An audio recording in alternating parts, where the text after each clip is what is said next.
In this recording, we're going to discuss ossification. Ossification, or bone formation, sometimes referred to as osteogenesis, begins during the embryonic period and continues through childhood. By the time you are approximately 7 years old, most of the bones in your body have completed the ossification process. There are two types of ossification. We have intramembranous ossification, and we have endochondral ossification. Intramembranous ossification, we take bone and we build it based on a model. The model is composed of embryonic connective tissues. This is how many of your flat bones are formed during fetal development. This includes your facial and your cranial bones. We can see examples of incomplete ossification in the skull of newborns. These are known as fontanelles. Many people are familiar with the idea of quote-unquote soft spots on the tops of baby skulls. These fontanelles, or they're basically little holes almost on the tops of baby skulls. These are the incomplete ossification locations. Why might we need that? Well, babies have to grow a little bit more. If we completely ossify the skull right before or right after a baby has been born, then that really doesn't leave any room to grow. And if you can envision how small a baby's head is and the idea that it would never get any larger, it's kind of funny to think about. You'd end up with a big old body and a tiny little baby head. So we don't completely ossify the skull right away. That is a process that continues until about 2 years of age. Now, endochondral ossification is what we're going to focus on. These bones are formed on a model of hyaline cartilage, okay, and everybody should be familiar with hyaline cartilage by now. So, let's get to it. Here we go. Endochondral ossification. Okay. As I just mentioned, we're going to start on a model of hyaline cartilage. Okay. So, in our images that we're getting ready to look at, all this blue stuff, okay, all this blue stuff, this is all hyaline cartilage, okay. The darker blue on the outside is perichondrium. This will turn into periosteum, okay, as you can see. As we turn the hyaline cartilage into bone, you will start noticing a difference in color. So we're going to start replacing the blue with more of a brown or a tan color to represent bone, okay? So that's what we're kind of looking at here. So step number one. The hyaline cartilage within the fetus becomes calcified due to osteoblast activity. Okay, so osteoblasts, you already know, the function of osteoblasts is to build bone. In addition to the osteoblast activity, calcifying the hyaline cartilage and beginning to form actual bone, we're also going to have to start growing some blood vessels. Okay. If you remember, hyaline cartilage, like the other cartilages, are avascular. Okay. These were very, very small fetal bones anyway, but we are getting ready to not only turn them into legitimate bone, but we're actually going to have to also make them larger. We are going to need blood vessels for that. Okay, so we're going to have to physically grow some new blood vessels. And as I pointed out a second ago, this perichondrium, chondro, again, remember cartilage, is going to start turning into periosteum.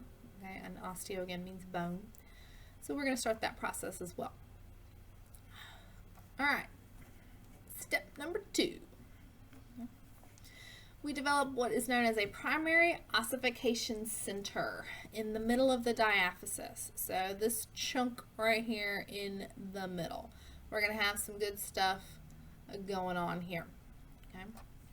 That primary ossification center is going to split, and we're going to start growing towards each epiphysis. So we're going to have, if we think of up and down on this picture, we're going to start growing up and we're going to start growing down. We're going to start increasing the length of this bone. The cartilage cells in the epiphyseal plate undergo mitosis to push the ends of the epiphyses longer. So here, I'm going to blow your mind. You ready? So here we are trying to talk about how to make bone. Okay.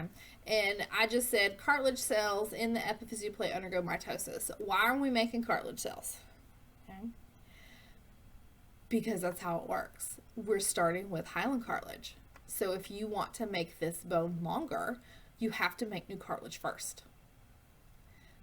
I know. I just blew your minds. It's going to be all right.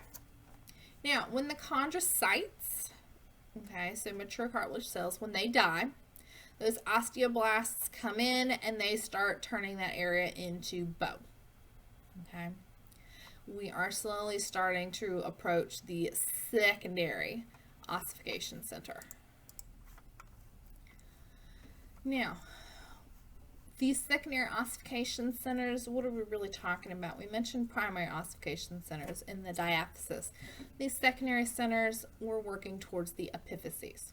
Okay, so primary ossification in the center of the shaft, the diaphysis, secondary are in the epiphyses. Now, we do have two more cells that assist us in this process, and hopefully these are going to make good sense to you. Lysosomes are going to digest the dead cartilage cells, so this little guy, this little dying chondrocyte, we're going to have to get rid of him. So lysosomes come in and chew those guys up and get rid of them. And then we have osteoclasts. These, as you know, are the bone destroying cells. They have to erode the trabeculae in the center of the diaphysis. So we are basically carving out the center of the bone. And if you remember what's in the center of a long bone, we have a marrow cavity. Okay, so as we get rid of these chondrocytes, we can start replacing them with bone. But it's kind of ironic, we're also going to chew out the center of this to make a marrow cavity as well. All right, step 3. We just mentioned those secondary ossification centers. We're going to point them out here again. Notice secondary ossification centers are at the epiphyses on both ends. Primary is in the center. Okay. You'll notice that we have started creating those blood vessels that we just mentioned we were going to need. We're going to feed both epiphyses and the diaphysis. Okay. Okay, so by the time you're born, okay, most, not all, most of your hyaline cartilage has already been replaced by bone, legitimate bone. But we do have exceptions. The first exception is your articular cartilages at the ends of your long bones. This is the darker blue area on top and bottom. Okay, that is going to stay there for forever. Okay, we are never going to ossify your articular cartilage because remember, this is helping us reduce friction at your articulations or your joints. Okay, we don't want that bone-on-bone action. So that should stay. Now, that doesn't mean it won't wear away as you get older and you'll still end up with arthritis, but we're never going to intentionally turn that into bone. Now, the second place are your epiphyseal plates. Okay, so these, they're kind of hard to see, these faint lines on both epiphyses. These remain cartilage, and you will continue to do mitosis here, and this is how you basically get taller.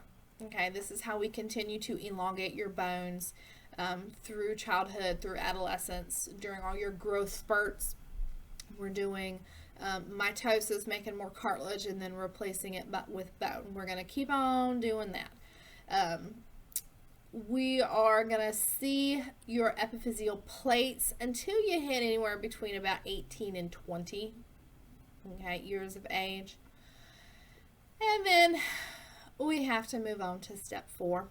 Okay, your epiphyseal plate, sometimes you might hear it turn the disc, the epiphyseal disc, whatever term you prefer. Again, by the time you hit anywhere between about 18 and 20, we have turned that epiphyseal plate, we have calcified it into an epiphyseal line. You will have stopped growing by that point. Okay, by the time you hit 25, you have calcified and ossified anything and everything that is going to turn into bone. Okay, so you can see here we have, I don't want to say eaten away, with like a negative connotation to it, but remember we talked about the osteoclast coming in here and chewing up some of the trabeculae and the spongy bone to create the marrow cavity. We've got the red marrow that would be on the epiphyses, and then we've carved out even a larger chunk in the diaphysis, and this would eventually get turned into yellow marrow as we get older. You can see we've got a very good blood supply here as well. You can see our little osteoclasts, our little mustache cells. You know, they still look like little mustaches.